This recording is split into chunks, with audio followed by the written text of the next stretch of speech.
Vamos a empezar a hablar sobre las características generales de los materiales aislantes. Cuando vemos las definiciones de dos de los libros que estamos utilizando, por ejemplo en el SEAT dice que se denomina aislante eléctrico a toda sustancia de tan baja conductividad eléctrica que el paso de la corriente a través de ella puede ser despreciado. Esa pequeña corriente se denomina corriente de fuga. Otra forma de denominar a los materiales aislantes es con el término de dieléctricos, ya que se opone al paso de la corriente eléctrica. En el interior de un dieléctrico puede existir un campo eléctrico, por lo tanto, un dieléctrico no conduce la corriente eléctrica, pero en su interior puede existir un campo que no sea nulo. En Introducción a la ciencia de materiales, se define un material aislante como aquella sustancia de tan baja conductividad eléctrica a la cual, si se le aplica una corriente a través de la misma, esta puede ser despreciada.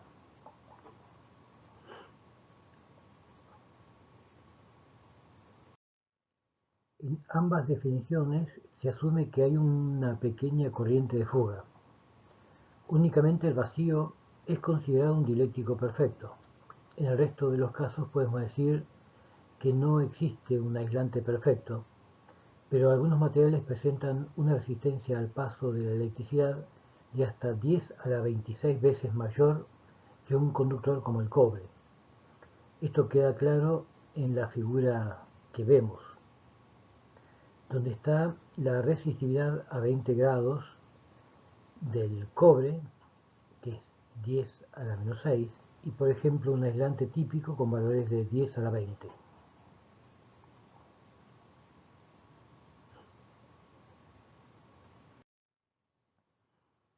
Conceptualmente se puede utilizar la teoría de bandas para diferenciar un material aislante de un semiconductor y de un conductor, como hemos hablado ya en clases anteriores.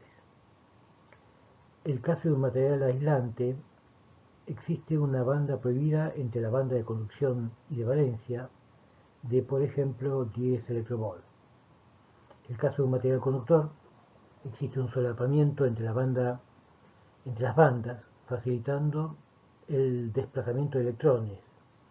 Y en el caso de un material semiconductor, esa banda prohibida es muy inferior, por ejemplo, de 1,12 electronvolt para el silicio. Y si se le agrega un pequeño porcentaje de impurezas para controlar el pasaje de electrones y huecos bajo determinadas condiciones, se tiene control sobre la polaridad.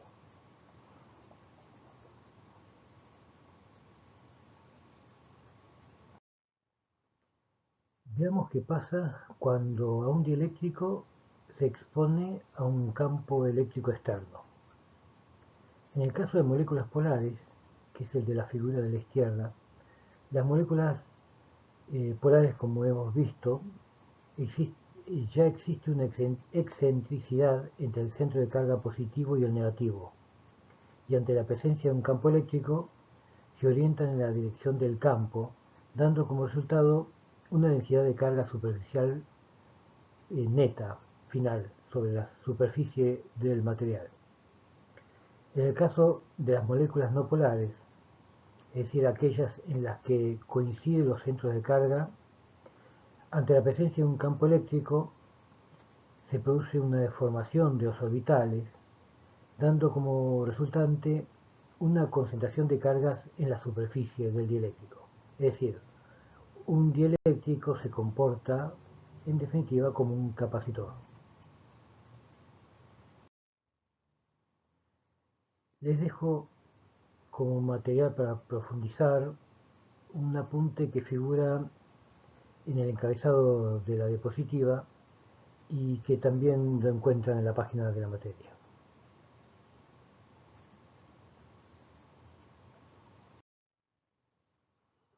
Por lo tanto, cuando tenemos que representar el circuito equivalente de un dieléctrico, tenemos que tener en cuenta estas dos componentes. Una rama resistiva, presentando la componente óhmica de la corriente de fuga, y una rama capacitiva en donde un capacitor explica estos comportamientos de alineación de las cargas ante la presencia de un campo eléctrico. La resistencia en serie con el capacitor representa las pérdidas involucradas en la alineación de las moléculas en el caso de los materiales polares o la deformación de los orbitales en las no polares. En un dieléctrico ideal, la resistencia 1 sería 0 y la resistencia 2 tendría un valor infinito. Estos parámetros no son constantes y varían según la temperatura, la frecuencia y la tensión aplicada.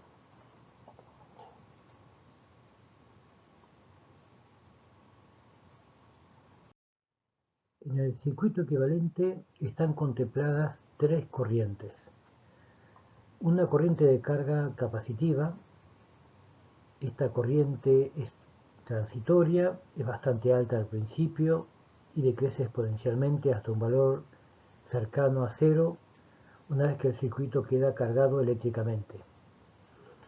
Una corriente de absorción que corresponde a la energía necesaria para que las moléculas del aislante se orienten bajo el efecto del campo eléctrico.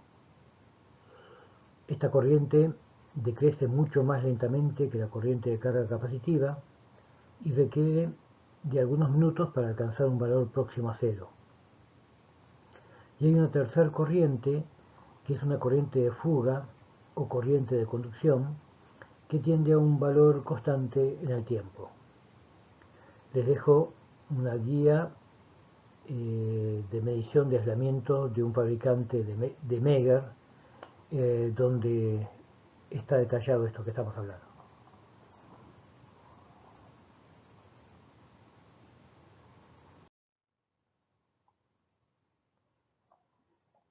Bien, ¿cuáles son las funciones principales que deben cumplir los aislantes? En la primera imagen vemos algo que intuitivamente seguramente se nos ocurre en primer lugar.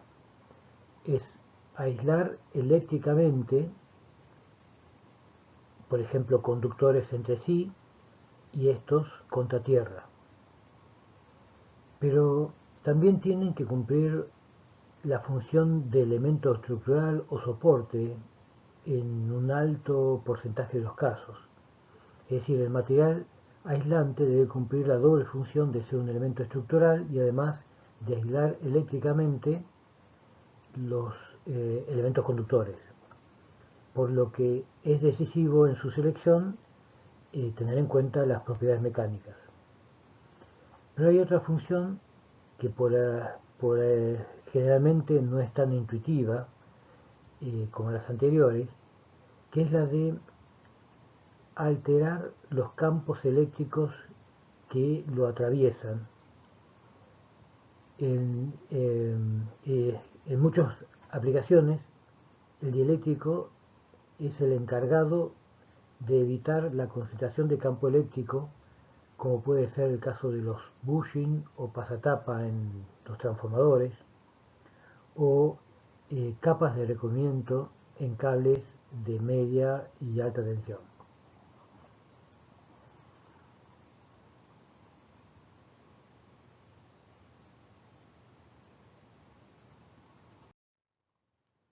Acá vemos la norma IRAN 2107 de materiales aislantes eléctricos sólidos, métodos de ensayo de la resistencia transversal y de la superficial, en donde en las consideraciones generales expresa esto que estamos hablando. Dice en el punto 3.1, los materiales aislantes se utilizan en general para aislar los componentes de un sistema eléctrico entre sí y con respecto a tierra. Los aislantes sólidos pueden igualmente servir de soporte mecánico. Para estos usos, generalmente es deseable que el material presente a la vez la resistencia de aislación del valor mayor posible y propiedades mecánicas, químicas y térmicas aceptables.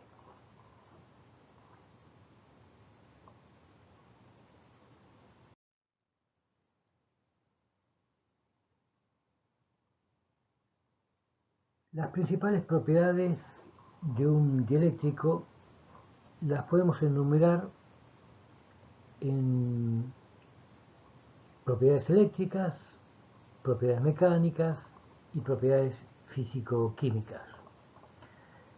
Se podrían citar más de 20 propiedades que debería poseer los materiales aislantes para cumplir todas las exigencias que puede exigir determinadas funciones, pero seguramente ningún material posee todas estas propiedades, por lo que para cada aplicación se busca aquellos materiales que cumplan el mayor número posible de estas propiedades, y si hay varios que cumplan los requerimientos exigidos, el precio decidirá finalmente.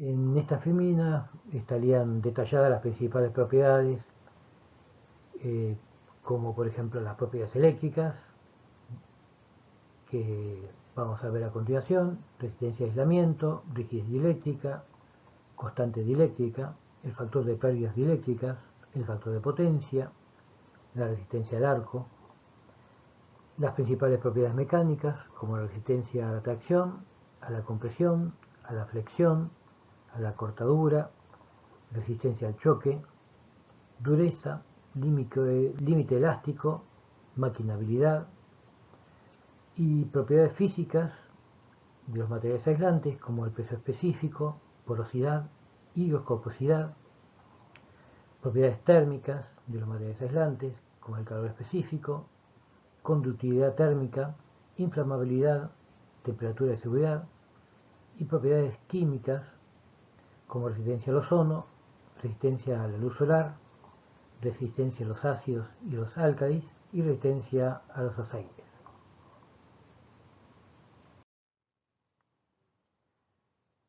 Las principales propiedades eléctricas son la resistencia a aislamiento, que vamos a ir viendo que se divide en componente superficial y una transversal o volumétrica, la rigidez eléctrica, es decir, cuánta tensión soporta el material antes de ser perforado dieléctricamente por unidad de espesor, la constante dieléctrica, el factor de pérdidas dieléctricas, el factor de potencia y la resistencia de arco.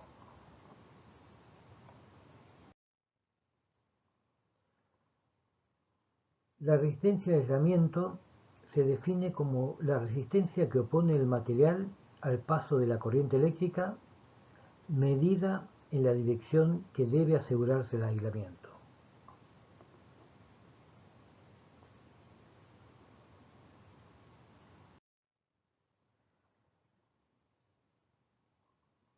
Es importante destacar este último párrafo, por lo que hay dos componentes de esa resistencia de aislamiento. Una componente superficial, que se define como la resistencia que ofrece la superficie del material al paso de la corriente cuando se aplica una tensión entre dos zonas de dicha superficie. Las unidades son megaohm por centímetro cuadrado, y a esta magnitud también se la denomina resistividad superficial.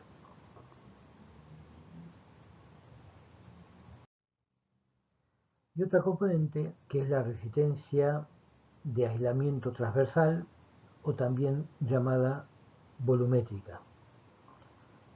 Se define como la resistencia que opone un material al paso de la corriente cuando se aplica una tensión entre dos de sus caras. Se la denomina también resistividad transversal o volumétrica, y está expresada en ohm por centímetros cuadrados por centímetro.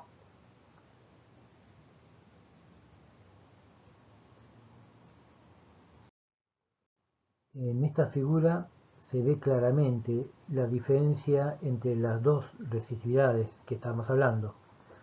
En la figura de la izquierda vemos la corriente que estaría atravesando el interior del aislador, es la que determinaría la resistividad volumétrica, y en la figura de la derecha la circulación de la corriente a través de la superficie del aislador.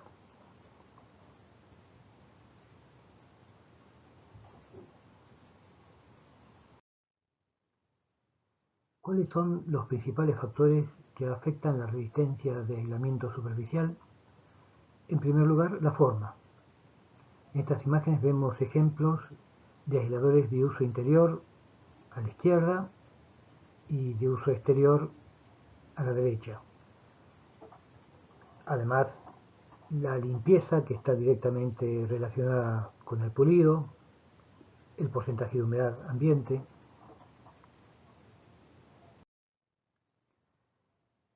En esta IRAM 2107 se describen estos factores que afectan la resistencia de aislamiento superficial.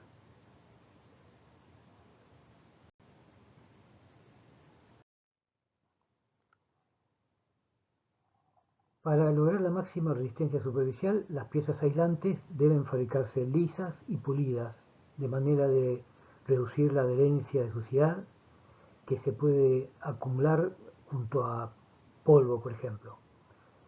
Por lo tanto, es de gran importancia el estado del molde que se utiliza para fabricar, por ejemplo, aisladores poliméricos, o la función que cumple el esmaltado en el caso de aisladores cerámicos.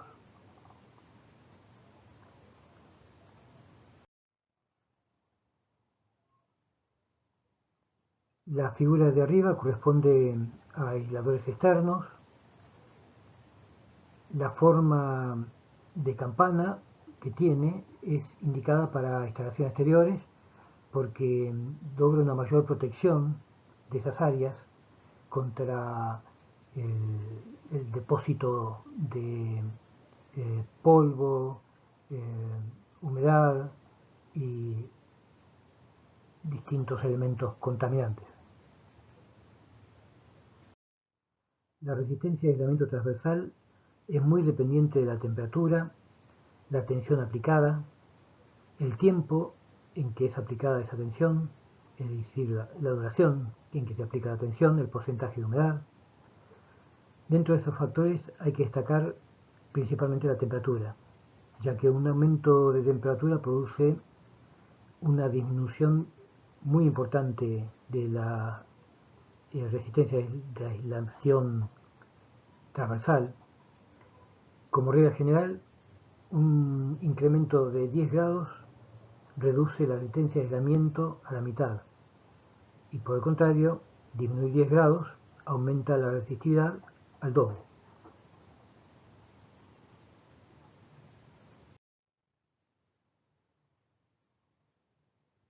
De nuevo, un párrafo sacado de la guía de medición de aislamiento, donde se destaca que dentro de un plan de mantenimiento preventivo, cuando se mide la resistencia de aislamiento, debe hacerse en condiciones de temperatura similares, o en el caso que no sea posible, corregir los valores para acercarse a las condiciones de temperatura de referencia, y se da el ejemplo que recién comentamos de un incremento de 10 grados se traduce en una disminución de la resistencia de aislamiento a la mitad. Paralelamente, la humedad, que puede influir en la resistencia superficial dependiendo del nivel de contaminación que ya tenga la superficie, y por lo tanto se recomienda realizar las mediciones a una temperatura inferior a la del punto de rocío, justamente para evitar un mayor humedecimiento de la superficie.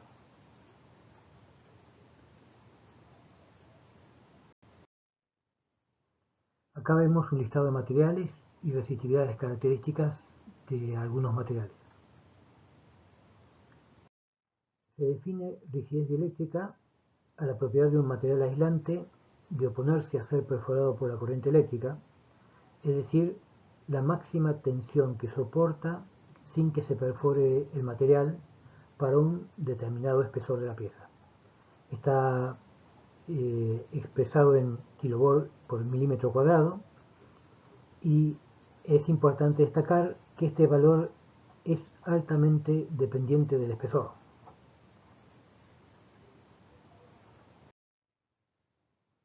Como vimos anteriormente, al aplicar tensión a un aislante, la pieza es atravesada por una pequeña corriente de fuga y con esto el material se calienta localmente.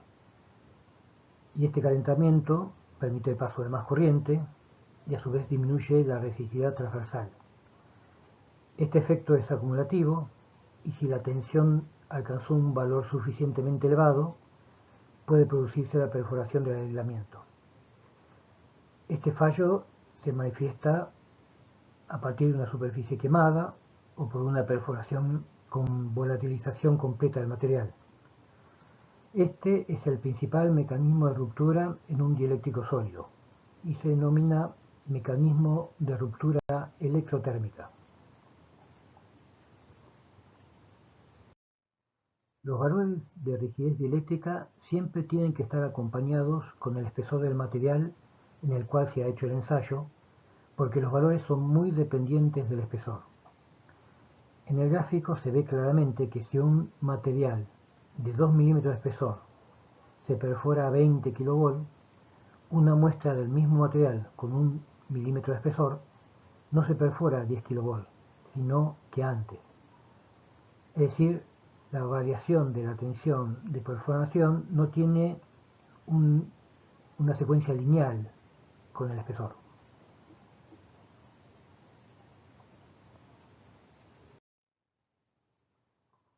La explicación de este comportamiento es básicamente probabilística. En el interior de un objeto aislante siempre hay imperfecciones, oclusiones, burbujas, es decir, inhomogeneidades. Sería muy costoso producir materiales sin ningún tipo de estas imperfecciones, por lo que, como regla general, estas imperfecciones existen. En una muestra delgada, una imperfección produce un debilitamiento de relación y sería el punto en donde se produce el canal conductor. En cambio, en un material de mayor espesor, la probabilidad de que se alineen imperfecciones en una trayectoria y se produzca el debilitamiento de la aislación es menor.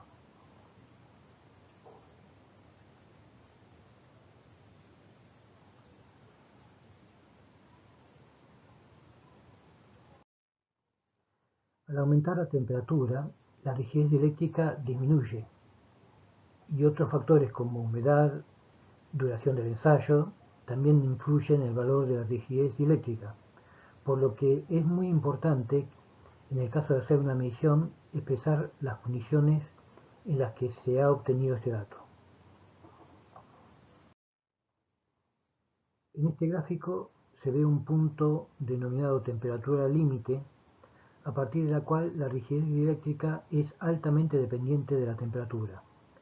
En general, esta temperatura límite está entre menos 50 y más 50 grados centígrados. En algunos materiales cerámicos, por ejemplo, por arriba de 500 grados centígrados.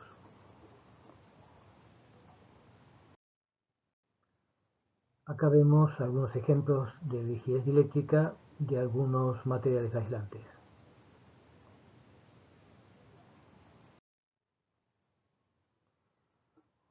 Dijimos que el principal mecanismo de perforación de los sólidos es la ruptura electrotérmica, pero en el gráfico vemos otros mecanismos en función de la tensión aplicada y el tiempo de aplicación.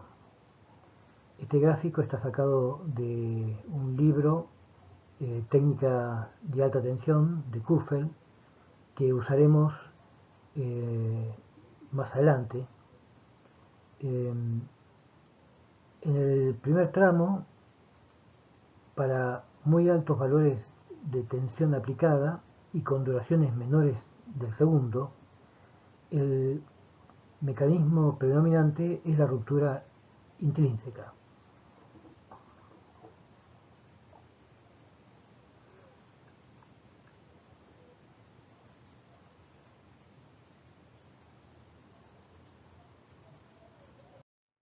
En la ruptura intrínseca se requiere gran cantidad de energía suficiente para atravesar la banda prohibida y arrancar electrones de la banda de valencia a la banda de conducción. Para esto se requiere aplicar muy altas tensiones. La perforación electrotérmica es la más frecuente y se debe al proceso acumulativo de calentamiento y reducción de la resistividad hasta que se produce la falla. Y finalmente, el mecanismo de ruptura por descargas parciales, que la veremos con mucho más detalle en las próximas clases, que fundamentalmente es una erosión y ramificación en el interior del material y finalmente colapso de la aislación al cabo de días, meses o años de servicio.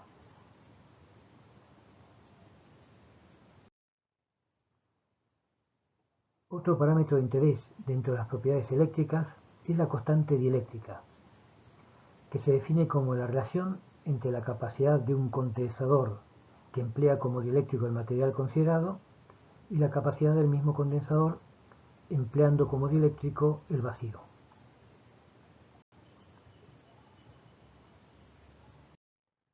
Acá vemos la ecuación que relaciona la capacidad de un condensador con la superficie de la placa, el número de placas, la distancia entre placas y la constante dieléctrica.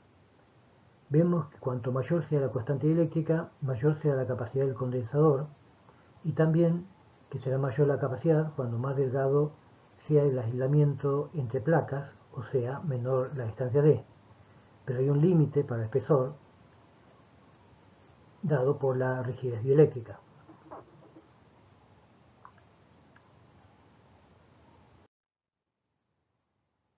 Por lo tanto, si necesitamos elegir un material para usar en capacitores, los que dan mejores resultados para colocar entre placas son láminas de elevada rigidez dieléctrica, pero a igualdad de rigidez dieléctrica, el material que debe elegirse es el que posea la constante dieléctrica más elevada y de esta manera conseguir la mayor capacidad con el mínimo volumen.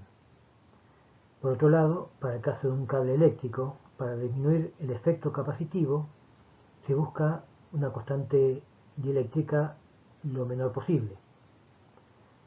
Una empresa distribuidora de energía factura potencia activa.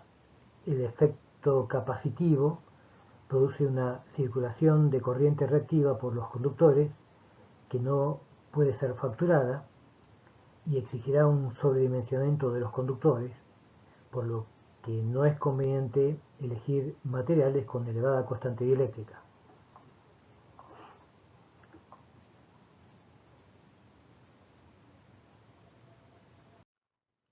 En el encabezado de la filmina está la dirección de una página de un profesor de una universidad de Atlanta, en Estados Unidos, que ganó varios premios por su didáctica, en donde encontramos información que sirve de repaso, ¿no? Qué es la polarización, cómo se obtiene la capacidad en el caso de placas paralelas de un capacitor y mucha más información.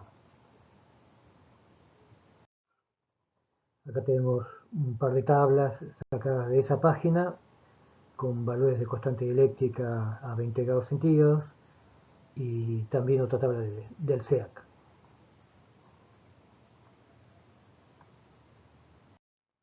En este diagrama vectorial vemos, por ejemplo, la tensión aplicada a un material aislante y desfasado un ángulo de desfasaje phi la corriente.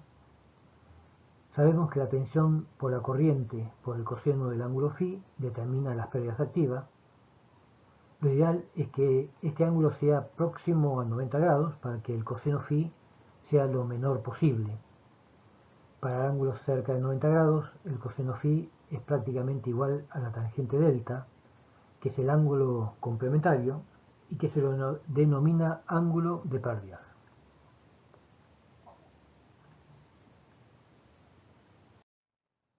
Se entiende por pérdidas dieléctricas a la potencia eléctrica perdida a través del material aislante.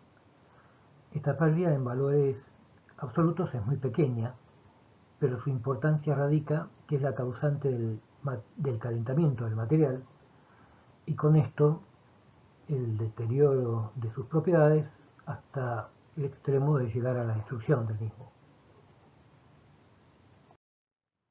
Como la energía almacenada en un dieléctrico es proporcional a su constante dieléctrica, las pérdidas dieléctricas en este material serán proporcionales al producto de la constante dieléctrica por la tangente delta, por lo que el factor de pérdidas dieléctricas, es decir, la constante dieléctrica por la tangente delta, constituye un criterio para medir las pérdidas de potencia por el calentamiento de los aislamientos. También se considera una medida de la capacidad de generar calor por unidad de volumen del material aislante.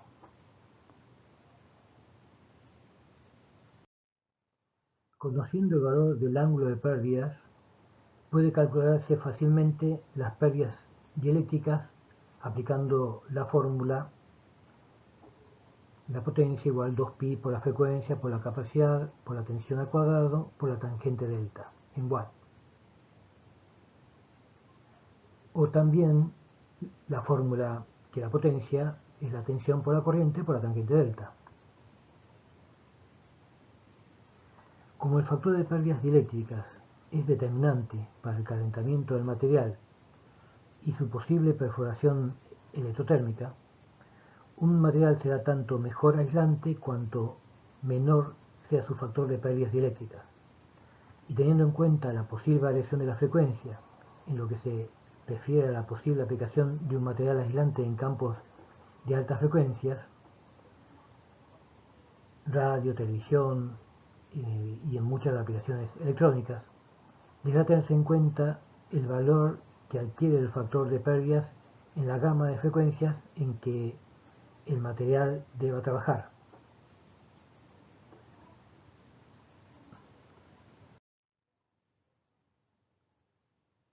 Nuevamente vemos una tabla con distintos materiales y valores característicos de tangente delta. El factor de potencia, como dijimos, es el coseno del ángulo de desfasaje entre la tensión y la corriente que atraviesa el aislante. Y sabemos que es la potencia activa disipada en forma de calor dividido la tensión aplicada y la corriente de pérdidas. El caso ideal es aquel en que esa potencia de pérdidas sea cero, por lo tanto el coseno phi debería ser cero o lo más próximo posible, por lo que no habría circulación de corriente activa a través del material aislante. Se puede decir que un material es tanto mejor aislante cuanto más bajo su factor de potencia.